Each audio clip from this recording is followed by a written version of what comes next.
Welcome to study channel. बात करेंगे इस वीडियो में टीजीटी की नई भर्ती के बारे में जो DSSB द्वारा जारी कर दिया गया है। दोस्तों बहुत ही अच्छी भर्ती है, बड़ी भर्ती है। DSSB ने वैकेंसी निकाल दी है, दिल्ली की भर्ती है और तो 9 अक्टूबर से इसके लिए फॉर्म भरे जाएंगे और लास्ट डेट है 7 नवंबर। ठीक है दोस्तों, तो आप आवेदन इसमें कर सकते हैं और टोटल जो सीटों की संख्या है वो 5346 है। आप देख लीजिए, अलग अलग विषयवार देखते हैं सीटों की संख्या और किन किन विषयों की भर्ती है। तो बहुत ही अच्छे खासे इसमें सीट्स आए हुए हैं।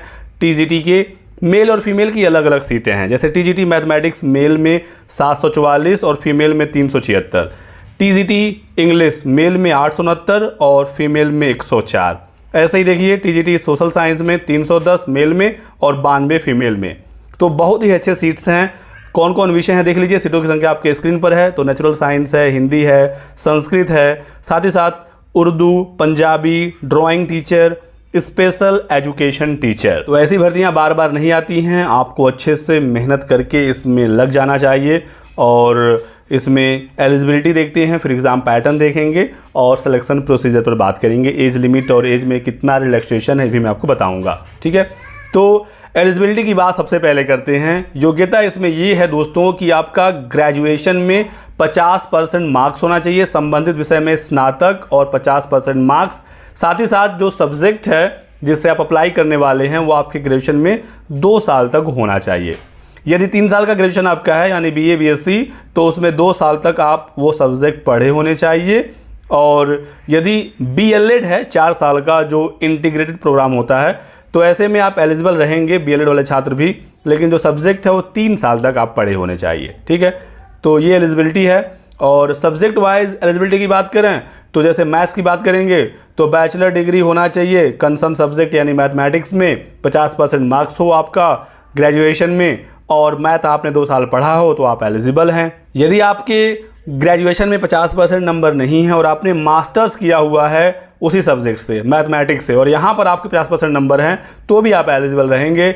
और 4 साल का इंटीग्रेटेड जो प्रोग्राम होता है BLED या BSc एजुकेशन या BA एजुकेशन, तो ये भी एलिजिबल रहेगा। 4 साल का कोर्स है तो 3 साल आप सब्जेक्ट पढ़े होने चाहिए। ठीक है, BEd कंपलसरी है या फिर 3 ईयर का यदि इंटीग्रेटेड BEd MAd कोर्स है तो फिर BEd की आवश्यकता नहीं है। 4 साल का इंटीग्रेटेड BLED कोर्स है, BSc BEd है या ये BEd है तो भी आप एलिजिबल रहेंगे। CTET आप पास होने चाहिए, पेपर 2 TGT है तो CTET पेपर 2 पास यहाँ पर मांगा जाएगा। तो मेन यहाँ पर बात आप समझिएगा कि संबंधित विषय में स्नातक हो। ठीक है, यदि स्नातक में 50% नंबर नहीं है और आपने मास्टर्स किया है उसी सब्जेक्ट से तो भी आप एलिजिबल रहेंगे। BLED वाले भी एलिजिबल हैं। BEd चाहिए, लेकिन यदि इंटीग्रेटेड कोर्स है उसमें BEd इंक्लूड है तो अलग से BEd की ज़रूरत नहीं है और CTET का पेपर 2 आपके पास होना चाहिए। क्लियर होगी बात।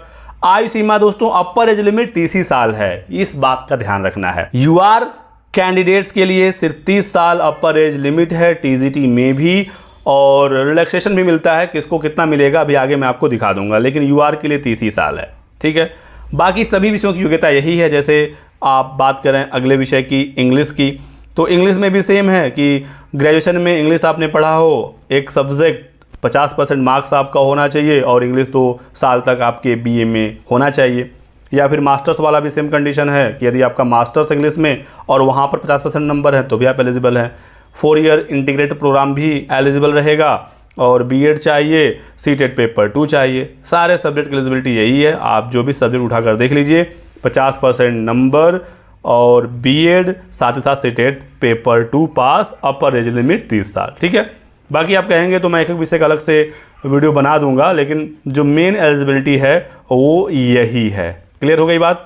आगे बढ़ते हैं और कुछ इंपॉर्टेंट जानकारी मैं आपको और दे देता हूं। फॉर्म भरने की फ़ी 100 रुपीज़ है, ये भी अच्छी चीज़ है। फॉर्म भरने की फ़ी ज़्यादा नहीं लगती है दिल्ली में।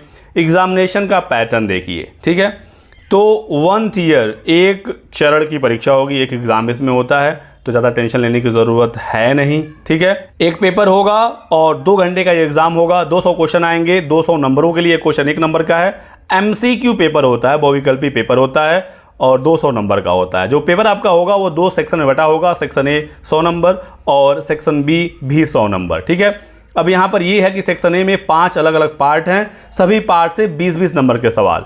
General awareness, general intelligence and reasoning, arithmetic and numerical ability, Hindi और इंग्लिश। 5 सेक्शन है, ईच सेक्शन से 20 नंबर का क्वेश्चन, तो 100 क्वेश्चन 100 नंबर सेक्शन ए से, और सेक्शन बी आपके विषय से संबंधित पूछे जाएंगे। ठीक है, तो 200 क्वेश्चन हो गया। अब यहाँ पर बताया गया है कि सेक्शन बी में एक मिनिमम क्वालिफाइंग मार्क्स भी है। जो आपका सब्जेक्ट है उसमें एक मिनिमम क्वालिफाइंग मार्क्स है, आपको उतना % लाना होगा, तभी आप भर्ती में आगे एलिजिबल माने जाएंगे। हालांकि जो फाइनल मेरिट है वो सेक्शन ए और सेक्शन बी दोनों को जोड़कर बनाई जाएगी। ठीक है, अब सेक्शन बी में यानी विषय में कितना नंबर होना चाहिए, कितना % होना चाहिए, अभी मैं आगे आपको दिखा दूंगा। सब कुछ इसी नोटिफिकेशन में बताया गया है। मोड ऑफ सिलेक्शन क्या है, तो जो एग्जामिनेशन का पैटर्न है उसके हिसाब से आपको पेपर देना है, पेपर में क्वालिफाई होंगे, फिर आगे की प्रक्रिया होगी। और देखिए सेक्शन बी में जो क्वालिफाइंग मार्क्स है, जनरल ईडब्ल्यूएस को 40% यानी कि 100 में 40 number, OBC Delhi 35 number, SC ST PH 30 number, ex serviceman को 5% का एक्स्ट्रा रिलैक्सेशन है, लेकिन मिनिमम 30% इनको भी लाना होगा। ठीक है, तो ये सारी चीज़ें आप यहाँ पर देख सकते हैं। नेगेटिव मार्किंग भी होगी 0.25 यानी 1/4, तो इस बात को आप समझिएगा। और रिलैक्सेशन कितना है ये आप देख लीजिए। तो SC ST को अपर एज लिमिट में 5 साल की छूट है यानी 35 साल हो गया, OBC को 3 साल यानी 33 साल हो गया, PWD को 10 साल की छूट है, और PWD के साथ SC ST है तो टोटल 15 साल, 10 साल PWD का और 5 साल SC ST का। ऐसे ही PWD प्लस OBC को 13 साल का अपर एज लिमिट में छूट मिलेगा। तो मैक्सिमम जो हो गया वो PWD प्लस SC ST 15 साल, तो 30-15 45 साल हो जाएगा। यही कुछ इंपॉर्टेंट इसमें जानकारियाँ दी गई हैं। बाकी इसके अलावा कोई और आपके सवाल हो तो आप हमसे पूछ सकते हैं कमेंट सेक्शन में। वीडियो को लाइक जरूर कर दीजिएगा, चैनल को सब्सक्राइब कर लें और हमारे साथ बने रहें। Thanks for watching.